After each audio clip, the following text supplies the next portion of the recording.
from time. Free to line, free to grind, free to fly, free to climb, free to strive, free to ride, free. Hi everybody, welcome to Liberation Talks. This is your host Youssef alongside with my co-host Kiam and Sari. Yo. So guys, I hope everything is going well and great on your end. Always counting our blessings. I don't know about you, Kiam. What are you thinking? Yeah, man, I'm just happy to be here, live, breathing, ready to start 2019 off right. Keep the grind going, trying every day to be better than I was the last. I like it, man. I like it. Just to get into the topic today we're going to be talking about the artist in the age of information. Kiam, when you hear the idea of the artist in the age of information, what comes to mind? Well, what comes to mind to me automatically is social media and how prevalent it is with today's society. Mm-hmm. And not only that, but from an advertising standpoint, my mind immediately goes to ads and how they work and how I'm targeted based off of things that I search for, suggestions, the products that I purchase, the reasons why I believe the things that I do, the Google searches, the history. I sort of take a look at that and I can weave a narrative, through not only like tracking the thoughts that I leave on the internet, but then connect that to my bank statement with what I'm buying off of there, what I'm consuming, and willing to pay for. It's just very interesting to look at the landscape today because we're so inundated with it. It's on the TV screen. It's in our reality shows. It's in your living room. It's everywhere. And I think that it's very easy to get lost in the sauce. So in terms of art, we're all vying for attention. And I think that we need to think differently about attention and really think about how we want to get that attention and then what we're going to do once we have it. I really like that. And for some of, I really, really, really like that. For some of our audiences out there who might not know who we are, just a little bit about background. With me, myself, Youssef, I'm an artist behind an online art gallery that I co-founded with my partner, Kiam. Sari here is my co-host and business partner. I am the main artist behind it, and I'm very inspired from a really young age to be just freely expressing what I'm feeling and everything that means the most to me, beginning with me and my community, the people around me, and just society overall. Born and raised in East Africa, and when I got the opportunity to come to live in the United States as an immigrant, I really was determined to take advantage of it, and that's why I am today. Doing something with that, with my talent, so I can help other creative people out there, so I can empower them. I can, quote unquote, liberate them as I liberate myself. And Kiam here is my business partner, and he's able to cover a lot. It brings in a lot of knowledge and perspective on the business aspect. Just, Kiam, you can tell me a little bit about yourself as well. I am a serial entrepreneur. I've always been interested in business, for as long as I can remember. I've done, everything from getting paid to take out trash to selling stuff on eBay. Now I'm moving into e-commerce and digital advertising and marketing as I've gotten older. Just a lifelong pursuit of controlling my time, because time is the most valuable thing. And unfortunately, the way society is set up, that comes with a price, because I have to pay my bills. I got to eat. I want to look good. I want clothes, you know. So you have to sort of take care of yourself like that. And just me being who I am, I've also wanted to just do good for people. So I don't just want to like be involved with businesses that are sort of just in it for the money. Like before, when I started off, that's what it was because, growing up, we didn't really have a lot of money. And the only way I can get stuff that I wanted is because I had to pay for it myself. So I just got creative with, how can I get this money? And that's just what it's been. But sort of now I know that you can have a greater impact, on the world through business because, at the end of the day, money is a tool. Mm-hmm. And, you can either wield that tool to do, good things or to sell a bunch of crap that pollutes the environment and, kills people, mm-hmm. But like the choice is yours. So, mm-hmm. I chose to sort of use the powers that be for mm-hmm. good. The powers that be. The powers that be for good. And really, we sat down and wanted to create a platform that would enable artists to make a full-time income online by selling their artworks, not only digitally using print-on-demand methods to where you have zero overhead, and you can just take a picture of your artwork and you can begin making money, passively like that, and by selling original prints, and, getting shows and exhibitions, as well as creating certain landing pages and offers specifically for, art based on what industry, that may be big in. Like if you're an abstract artist who likes bright colors, you can do very well in like the rave EDM space, with like, that sort of, you know what I mean? So mm-hmm. like knowing how to target and segment like what your art is and who it speaks to. So like we created a service to where, you can take someone who's just focused on their art. They can now produce the art and will bring you clients who are willing to pay, for what you have. But on top of that, you guys can partner up now and co-create pieces of art. So now you're empowering other people. Mm-hmm. You know what I mean? You're not just purchasing their product. Mm-hmm. You're like taking a step and being more creative and controlling your physical environment. And that's really, why we have Liberate Arts, because we wanted to liberate the people, our artists financially, mm-hmm. The art lovers, mm-hmm. Creatively, mm-hmm. and sort of blend, the best of both worlds with this online space and art. I like that. I really like that. I really love that. So going forward into our topic, just bringing back the idea of our topic being the artist in the age of information. So to break that down, we find ourselves at times when we're bombarded with an excess of information. Never before in history have we found ourselves with so much access to data and information, overall information about the environment we find ourselves in, information about our community, information about the politics, information about the psychology, information about just basic info about your audience, the people where they are. And then better yet, we have the tools to directly connect with them. So, and there's a difference, where at one stage we have the information, which that by itself is a marvel, in comparison to 50 years ago.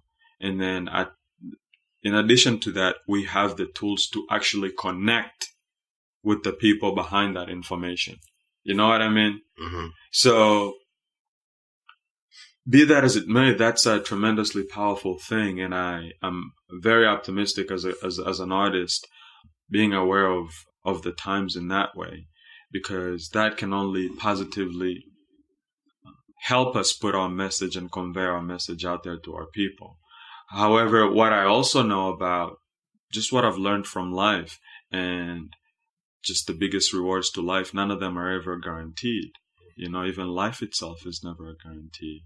So it's not a clear guarantee that all these tools are going to be put to the right use with creative people. And it clearly shows that right now we're not doing a lot of that because artists are quote unquote considered by society. There's this notion of the starving artist.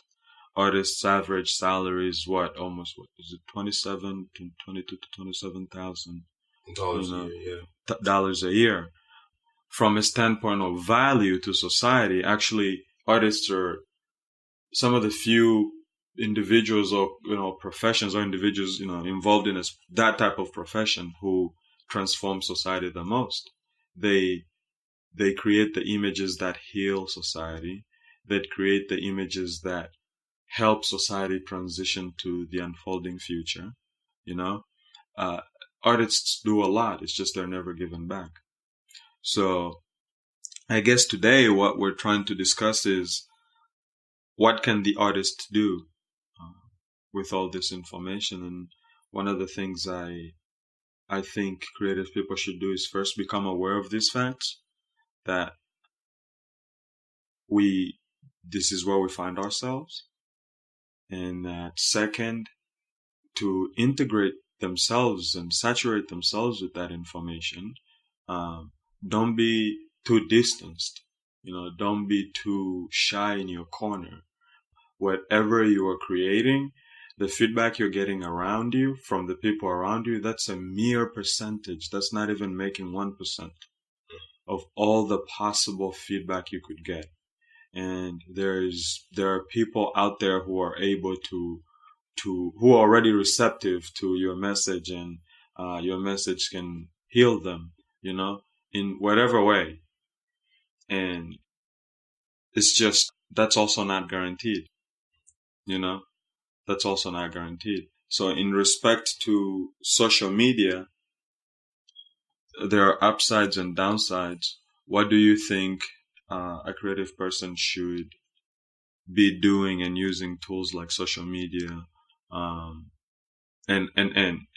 other tools from there on? Like, what do you think they should do? Well, I think social media is a great place. Number one for artists is to sort of test, what kind of people you attract with what the art you put out. Mm-hmm. It's a great place if you can build a community of people who are like really engaged with your art, and you can ask them questions and they feel like personally connected, to you as an artist. I think that's like a great strategy that you can think about. But I think more than that, you have to look at it from a perspective of giving them a view into the creative process, because the creative process is the thing that none of us understand, but we know our own limitations, right?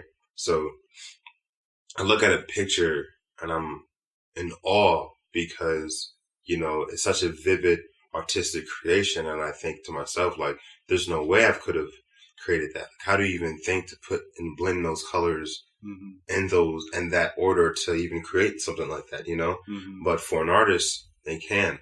And that is a question that captures people's attention. Is why we like art, because we want to follow that journey. So I feel like it's important for artists to sort of share their creative process, by telling the story of. And what I kind of pick up from that is the idea of that the mistress still looms, there's still that question, as you said, that, hey, people are interested in how does someone even think about that, as a creative person, like, I don't think about it. It happens, in the process, partially it's thinking, partially it's just letting go of thinking. But either way, even to me, it's still a mystery. That's why I keep on doing it. So to the creative person, they're also in search of the mystery, even though they're already comforted by a lot. To people out there in general, to whom the art was made for, right? The audience. To them too, there's also a mystery in terms of, hey, obviously this is a human who, just like me, therefore I have the possibility of doing something like that as well. Either way, it's just a mystery, and it has to be contended with.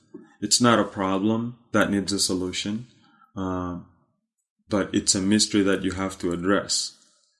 And what happens is, if you can uphold that idea, if you can constantly make it visible in your mind, life will seem to always have a frontier in which you're investigating something, in which you're not necessarily investigating, but like a journey you're striving to, not just sitting around. And in the age of in the age of information, where there's so much information, life can give an appearance as if everything has already been figured out, and that there's no mystery to contend, that there are answers to every single question, but that does not mean questions, can't be raised, and solutions cannot be provided. Solutions are there, but it's not easy to discern which ones. Yeah. And I think what we're creating is something that supports just the creative spirit, and it allows it to give permission, And another thing that's like definitely overlooked though with social media is, yes, it's a great place to like put your stuff out there and to share your process and to share your story. Mm-hmm. But at the end of the day, you're doing all of that, and sure, you get the engagement if you can talk to people. You may get a like, you may get a follow, you may get a ton of like and follows, but at the end of the day, that doesn't put any money in your bank account. Yeah. Right? That's not going to give you the freedom to sort of really spend all of your time and focusing on the things that you truly love, right? Which is, the art. So I think it's important that you have to realize that you have to find a way to monetize it. You have to find a way to receive a fair exchange of value, from people. There's not like art has no value to people, You just have to find a way to have a fair and even exchange of that value. And that's easier said than done, because art is a subject and a thing that is so different to so many different people. Some people only like abstract art. Some people only like photographs. Some people like only photographs of buildings. Like some people only like photographs of buildings in the 1920s. Right? So it's like, how do you take that and then find a way to have a fair exchange of value with other people? That is what we do. That is what we offer. We offer you multiple ways to do this. You can do the print on demand. You can get part of a subscription box. You can get affiliate offers to sell your art to businesses, for like bigger pieces of money. You can network with other artists on the platform to have limited edition offers, co-collaborations of art. You can work with your audience and literally co-create pieces of art that not only do you get money for doing that, but then when they go and sell on our platform as well, you still get 30% and they can make 70% of, something that you guys created. So you're getting like paid twice, but like, it's just finding a way to monetize the exchange of value, you know? And I think that's something that we really, had a focus on. And because the thing about art is it's one of those subjects that not a lot of people go to college to take, right? And the people that do go to college and take art classes, like, you always look at them like, oh shit, you want to be an artist? Like, good luck, because that perception of the starting artist is very prevalent, and, we are blessed to live in an age, where it's digital evolution. And yes, you have a way to connect with a lot of people. You have a way to get all this information, but how do you monetize the exchange of value with your audience? That is something that we will allow you to do. I like that. I really like that. That's right on the point, man. So, as a creative person out there, if I am a creative person, and I am, one of the things I started doing was absolutely taking advantage of all these different social media platforms, any platform that creates any flow of information from the audience to me, from me to them. Taking advantage of that, sharing my story, and being able to put out what you've discovered in your journey to society, which you do in your own art.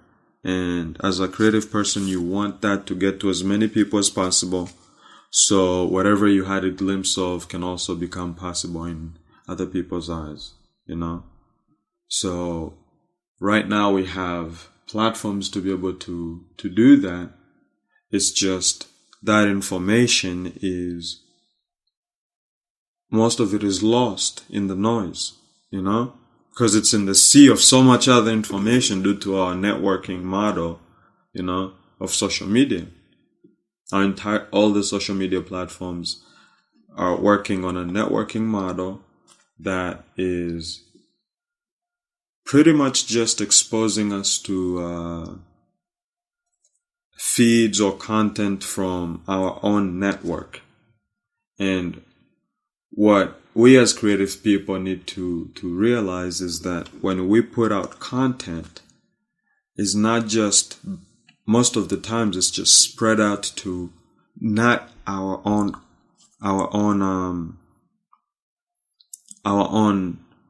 network. It's launched out across the entire spectrum, and it's not that's not very effective, So as a creative person, you want to be able to reach directly to those people and figure out how to tell and share your story so you can both discover how you can bring value to both of each other. And that is what you would have to do to be able to transmit any sort of value. And liberation arts is definitely a good way to getting there.